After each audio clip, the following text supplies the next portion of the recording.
Before we get into today's episode of Daily Brightness, we just want to say a huge thank you to Shaw for helping bring our podcast to life. Obviously, this is something that we've wanted to do for a while. Teaming up with Goalhanger was an absolute no-brainer for us. But I think it's more just probably to get our points out there. I think like before, Rach, it's about bringing Daily Brightness to life. And I think when we first invented it, if you like, it was all about communicating with each other, having that safe space to kind of be a little bit vulnerable and just showing our raw, authentic selves. And I think for us, the podcast is that. And that's why I think we're extremely grateful for Shaw to give us that opportunity and kind of bringing it to life and allowing us to now, you know, have it on a wider spectrum and connecting with the fans again. But also some of the things in the women's game that really need to be better and the problems and boundaries that we still face. And I think as players, current players as well, we can really touch on that and, you know, hopefully bring a little bit of attention. But ultimately it's just about sharing who we are as people. And yeah, like I said, we're really, really grateful that Shaw have given us this opportunity and supported us since day one.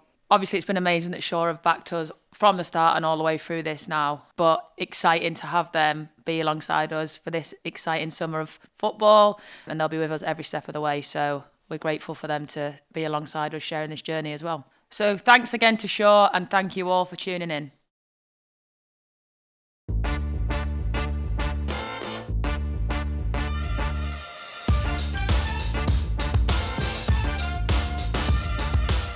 Hey everyone, welcome to the Rest is Football Daily Brightness. I'm Millie Bright. And I'm Rachel Daly. How's life?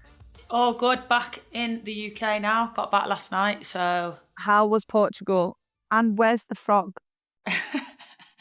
Portugal was amazing. Like, it was a much needed break. It was everything I needed and more. It's one of them where you're like, it's a bit sad to be back, but also really happy to be home. Yeah, there is something about coming home after a holiday. Yeah, I was ready. It's once you get past like the flight and you're actually in your house, it's like, yes, I'm home. Yeah. But the frog, Freddie, he, bless him, I kissed him. I gave him a little kiss. I had him in my hands. So I'm surprised you didn't bring him home. Honestly. I thought he was going to make it back. I was thinking, how can we like make a pond in the back garden? How am I going to get him home? Sarah, I'm just going to do a new DIY. Basically, what's happening is I'm just going to dig out a hole and bring Freddie back.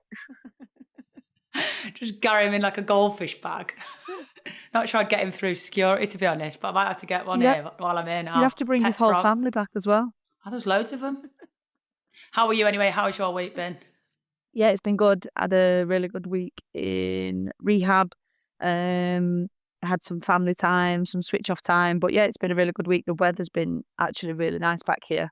So it's been lush, but it's been quite a heavy week. I think obviously with me not going to camp and the response of that.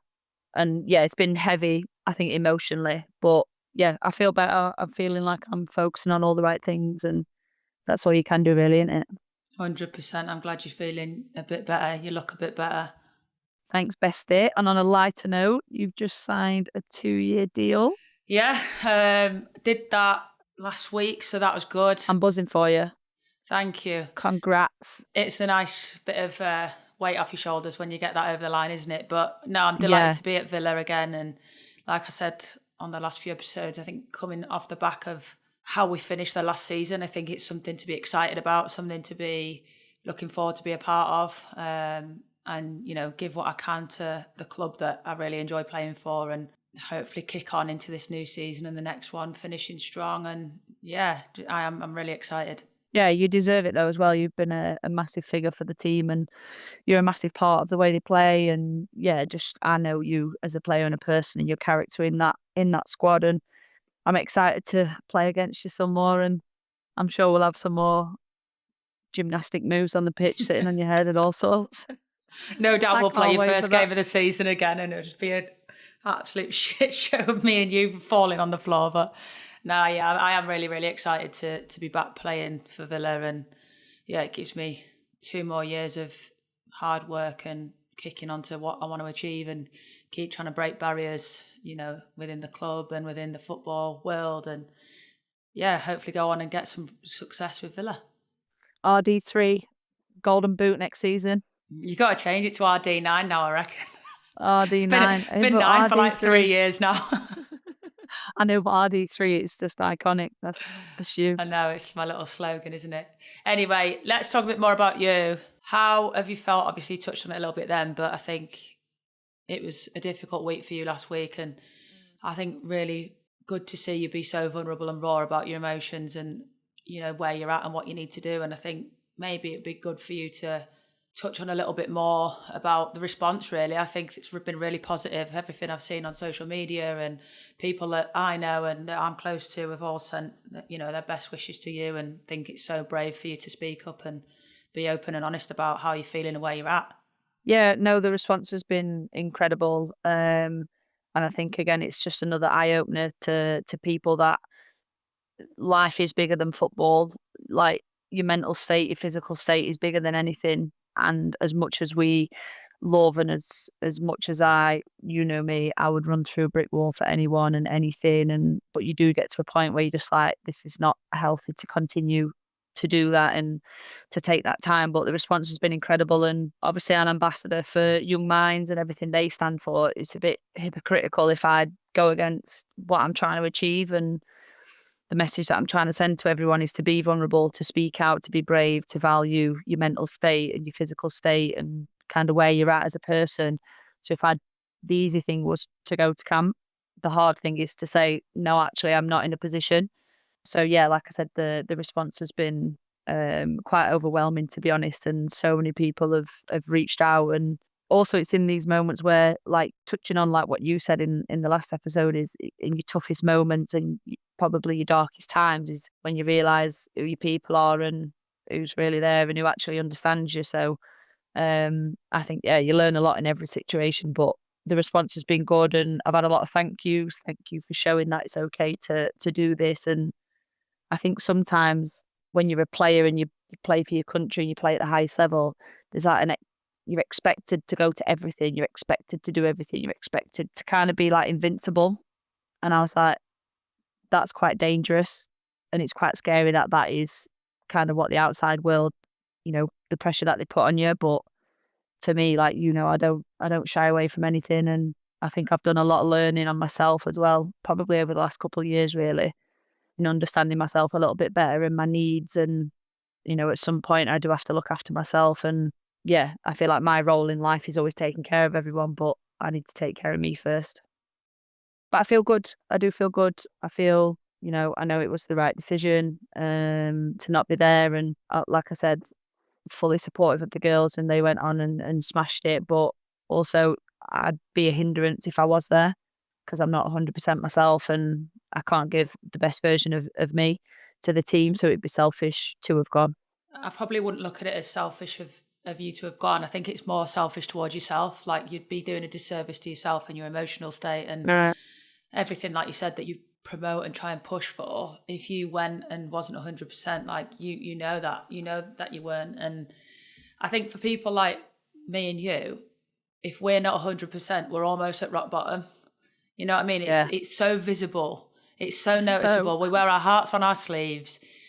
I'm not saying. Remember, we used to get that. We used to get that on camp. Yeah, 100%. Like, literally, you walk down to breakfast and you just a slight bit off, and it's so noticeable. And I think, literally, for you, I think going to this camp and putting yourself through that sort of pressure and that sort of mental strain could have knocked you back so much further than where you are. And I think taking that time for yourself, I've seen you growing so much in just a week and putting yourself first.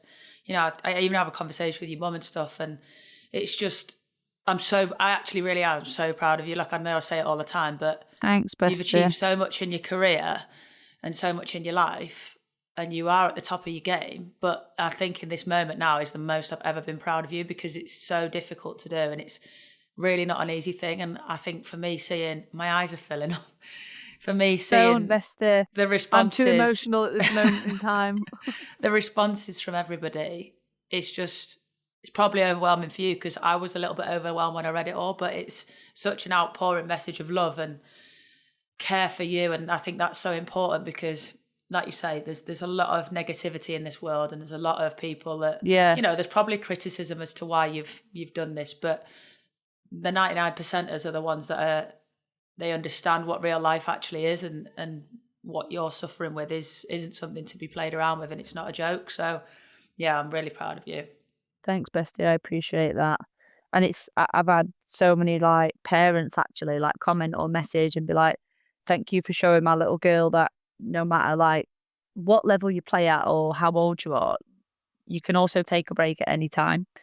And everyone deserves to take a break sometimes, but that's what I think for us, like as athletes, like we have a duty to deliver at the highest level every single day. And I want to say normal in quotations job. If you're struggling, you do typically get granted time off and have a bit of a me day and a bit of me time, or you've got the weekends maybe if you're a 9 to 5er to sort of decompress and sort of deal with your emotions. But because we're so full on all the time, there isn't actually that moment to just breathe and take a step back and say, actually, I can't do it right now. Like I'm at my limits. And I think just having that, even just this week, for you to just be able to like lift your battery up a little bit and recharge, will do the world of good. And I think you just showed the rest of the world that me is bigger than we sometimes, and including Dexy. Oh, Dexy clearly agrees with me, but yeah, she's like, you go, Mill.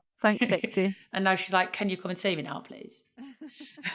Yeah, 100%. I'm coming, Dexy. I'm bringing my little sleepover bag. Don't you worry, girl. All the girls together. But just on that, I just wanted to touch, just for everyone listening, this is the thing, like with me and Rach as well, we're so bubbly and so like upbeat and we're constantly like on this high, probably because we both probably have ADHD, but our characters are like, we're like, bum, bum, bum, bum, bum, like we're always like, come on, let's do something, like, let's go, everyone, energy, energy. And then the minute we dip a tiny, tiny bit, everyone's like, oh, you okay? You're right. What's happened? You two fell out. Is Millie and Rach all right? And it'd happen to us so often. We'd be like, yeah, we're cool. We're just social batteries are a little bit low or energy's a little bit dipped. Like we just need to reboost ourselves. And I remember all the time we'd look at each other and be like, it's happening again. Everyone thinks we've fallen out. Maybe it was a sign that like we probably just needed to recharge and we didn't realise. We're like, we're fine, nothing is wrong. Yeah, literally. I was like, stop asking me. Hate that when you're not all right. People be like, you're right, like, you're right, you're right, you're right. I was fine, but now I'm not. I was fine. Now you've just pissed me off again. Pissed off again. Oh, God. And then me and you were just going, I'm fuming. Remember, we'd go, we're going back to the room. Should we go back to the room? So see, they don't socialise with anyone. They're just back in the room. Like, why does everyone think we're angry? What's up with us? What's up with it? Is it us? Is it them? We'd look at mirror steam coming out of our ears. Oh, God. But no, listen, it's part of life. Everyone has a dip. Everyone has highs and lows. And yeah, I'm doing good. I'm doing good. Navigate your way through it. Exactly. So no, I think it's been a big lesson learned for everyone involved and the fans and the wider group of people that are involved in sport, and just remembering that we are allowed to take breaks and we do exist as humans. And I think we keep saying it, but I don't think it's still understood. But the response I've had has been incredible. So just thank you to everyone that has sent like a nice message and just said like either you're proud or you thought it was brave, because it's definitely not an easy thing to do, and you're swallowing a lot of pride as well when I feel like that anyway. But yeah, moving on. I think that's a perfect little segue into talking about Mary, because she received a lot of negativity, which I think is just awful and a little bit ignorant and naive, because nobody knows what people, again, okay, so Mary hasn't maybe fully disclosed everything as to what's gone on in her mind, or gone on to like lead to this decision. And I just think it's a little bit disrespectful. Like if somebody, it's obviously not quitting, but if somebody quits their job, they don't get peppered, they don't get slaughtered, they don't get slated, they don't get asked why. And I think for me, when I retired, I got so much love and support. And I look back and I think, why did I? Is it because it wasn't a tournament coming up? Like, there's no right time to retire from your international career. No. When that moment comes, and that moment tells you in your mind, it's time, no person can dictate what you do with that decision. And I think, and why should a player be forced?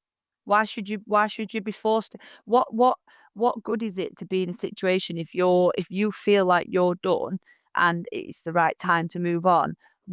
Who in the right mind is in a position to tell you otherwise? Exactly. We know Mary very well. Mary would give her arm and a leg. This isn't a decision she made the night before announcing her retirement. This will have gone on for a long time. You know me, when I was thinking about this was a long process, long before I made that decision. Yeah, but when that time was right, in my mind, that was it. Like, I had given everything to the country, everything I possibly could have given, and some. And so has Mary, and so has every other person that has retired internationally. It is not easy. It's the hardest decision to ever make. I think it's disgusting, the amount of negativity, and like almost like it's a disgrace. Like I just think I don't understand how you can.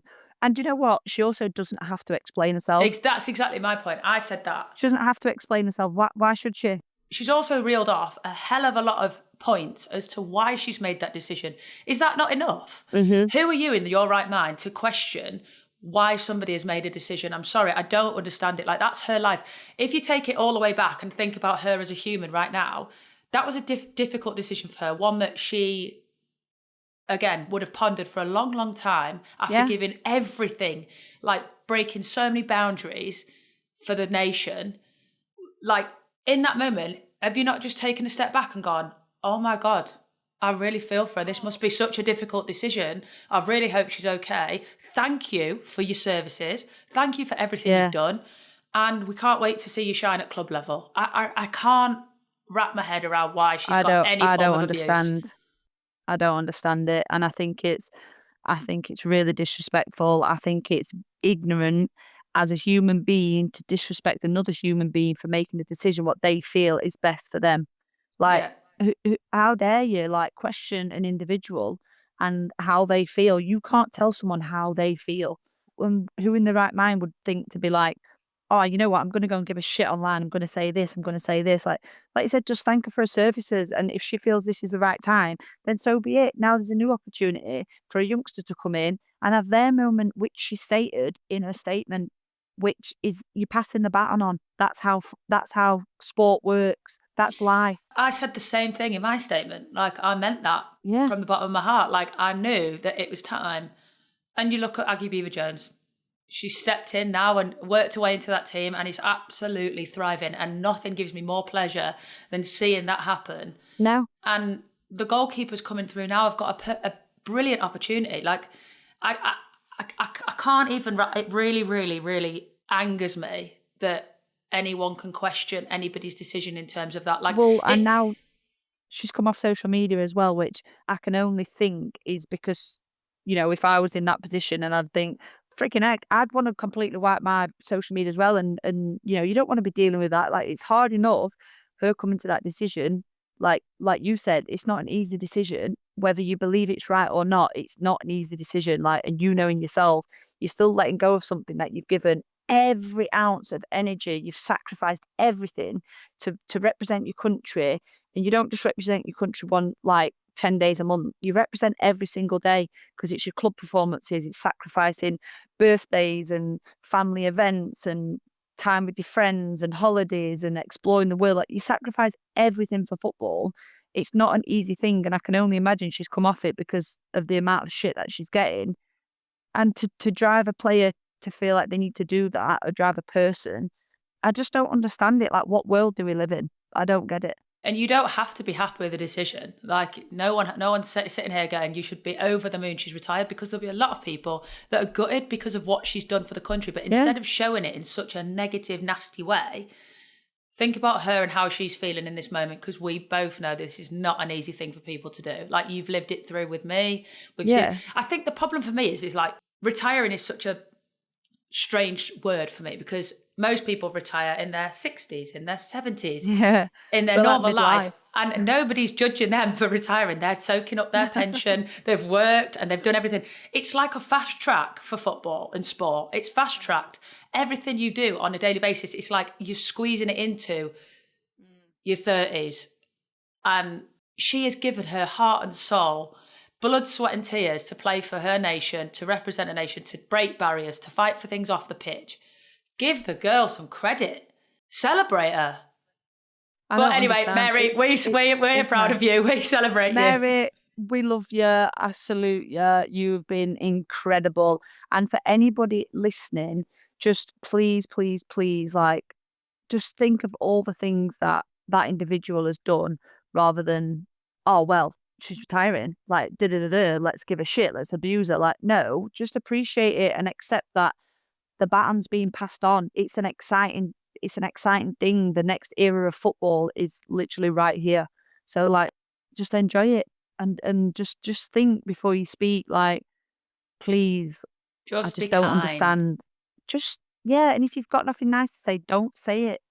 Just don't say it. Simple. Exactly. Rant over before I start upping people.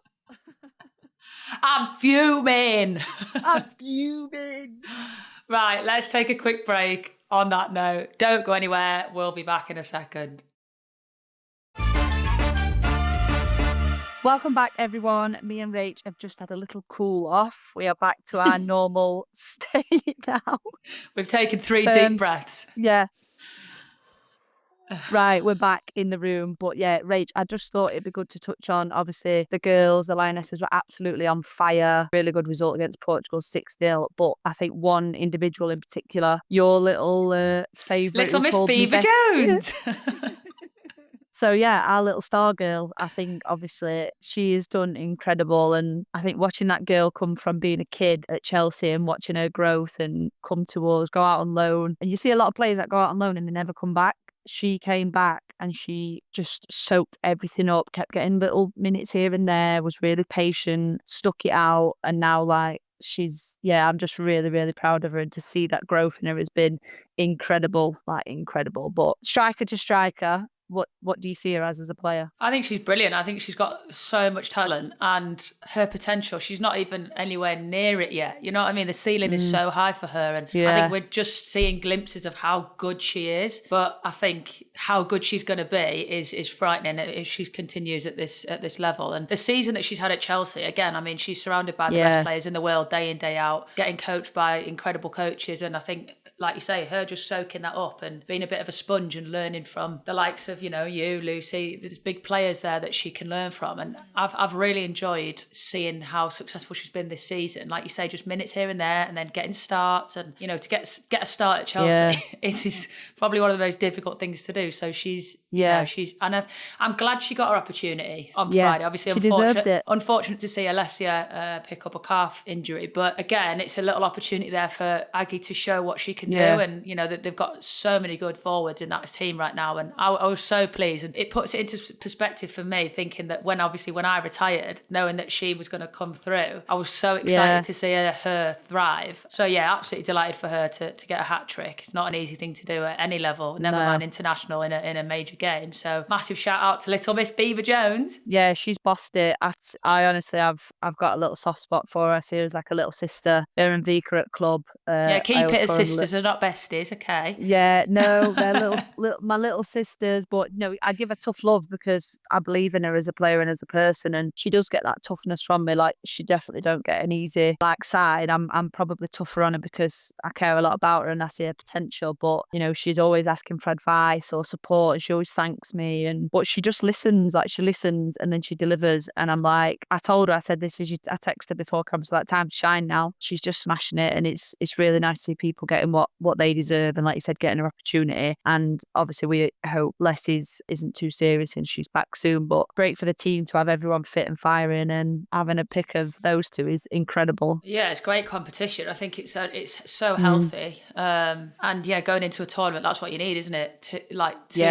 Three unbelievable strikers to pick from. It'll definitely give Serena a headache, I think. But it is great I know as a striker, when I was with Les all the time, it was so nice to have her there for me, and hopefully she feels the same way. But just pushing each other every day to be the best you can be. And I think obviously they've got that in Nikita, Aggie, Alessia. They've got 3 unbelievable strikers. So it leads to be an exciting prospect for the tournament, having those 3 on the cards and being able to play at any given time. But big game coming up Tuesday, Spain. Obviously always a difficult game. Always a difficult game, England, Spain. For obvious reasons. But obviously we had a fantastic game against them last time, and I think coming coming off the back of a 6-0 win, clean sheet, very good performance by the team collectively. I think that'll give the girls a lot of confidence going into it. And I think that's the thing with the Nations League as well, is the games are competitive. They're not just friendlies, and it's everything to play for. Like, the game matters. It means something. Obviously, a friendly, you take pride out of it, but when it's a competitive game and there's something on the line for it, you know as well as I do, it's completely different. 100%. I think that's good leading. That little bit more.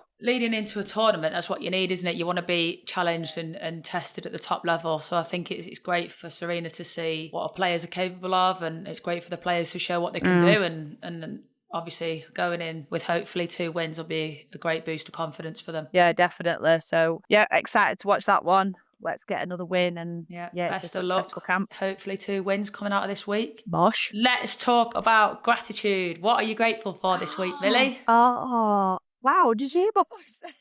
Oh. We've lost her. Oh my God, it keeps doing that. What just happened? I don't know what's happening. Anyway, try that what I again? was saying, I was going to say, do you want to kick us off first this time? Because I went first last time. Yeah, I can do. Okay. First thing I'm grateful for is the outpouring love that you've received this week. I think that speaks for itself. But with the world that we live in, I was a little bit nervous with the response you were going to get. Some people are fickle, some people don't understand. But I think Ain't that a sad thing?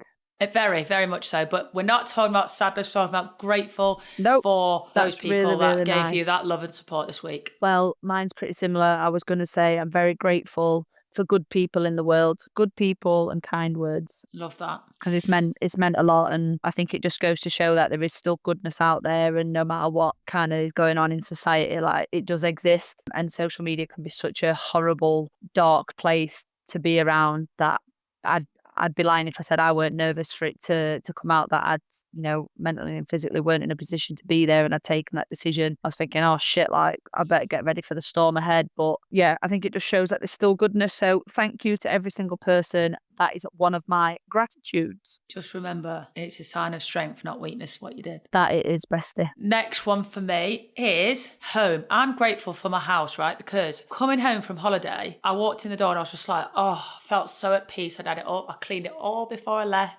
It was all nice and tidy. My grass is about up to my knees now that I've laid. But no, should we get a lawnmower out later? Don't we? I've already been to B&Q this morning and bought a lawnmower. So that's there she is. That's actually after. I do that after. I'm playing golf today. Go on, bestie. I know. We need to start our lessons. I know. I'm going to go for a round with Sarah and Ryan this afternoon and just see what I'm made of. And then we're all going to play today and then go for some lessons, I think, next week. But I'm grateful for home. My finger out. I need to get going. That's a nice one. What am I grateful for? Do you know what I am grateful for? And it's right beside me. I'm grateful for my little mug that Rachel got me, because I've been using it every day. And when I've been going through this rough ride, every time I look at it, I go, "Aw." Always with your bestie, always. Literally. And obviously it's cute as hell, looks like a hera. So I'm grateful for my little mug that my bestie got me, because every day I've been thinking of you. Never above you, never below you, always beside you. Like that. I got that tattoo, actually. I'm getting booked in for my next one soon. Anyway, the last thing I'm grateful for, right, is so silly, but clippers, like hair clippers. Because Dexy, I picked her up yesterday and she was literally like a fur ball. Her hair was so long. And I was like, is she gained a bit of weight? Which typically she does when she goes on a little holiday, because everyone wants to spoil her, which is rightly so. But I was like, oh my God, she's so furry. So I literally woke up at the crack of dawn this morning and just gave her a little buzz cut. Mine go get a little mobile spa. A lady comes in a van and you just chuck them in the back and then she does them all on the front. I know, and I wanted to get that going for Dexy, but she really doesn't like it. I mean, she doesn't really like it when I do it, but I'd rather just quickly get it done so she looks, I do give her the occasional bald patch by accident, but it's okay. Well, I mean, you are DIY daily, so you do it all yourself. Exactly. So keep doing it, Dexy's just on the receiving end of my bodge jobs. Dexy's just got bald patches everywhere, but it's just fine. Gets him, take her to the park and gets embarrassed because all the other dogs are laughing at her. Right, my third one. Ooh. Oh, my new Crocs. Do you want to see them? Mm-hmm. Do you remember on camp when we used to get a new pair of Crocs every camp, different colour? I'm grateful. Oh, they're nice. My new Crocs, because one, this colour goes with everything, and I don't know if you can see everybody, but I've got them on. I think I need some new Crocs for the garden as well. Then but they're so, you just put something on your foot and you go, Yeah, but do you that's remember comfy. we used to buy a new pair for every camp and a different colour? Yeah, literally. And we had about 50 pairs of Crocs, and that's the only thing we had in our cases. They were good though, weren't they, Bestie? I do love Crocs. But yeah, they're just like ideal in all situations, and I've just needed a lot of comfort this week. So It's like putting your foot in a glove. oh, perfect. But guys, I think that is it for today's episode. Thank you so much for always listening and subscribing. Keep pushing our page out. We absolutely love you guys and giving your feedback. So thank you for everything. And please keep getting your questions in. Our email is dailybrightness@goalhanger.com, or use the hashtag dailybrightness on social media. So have an amazing week, everyone. Bye from me. And bye from me.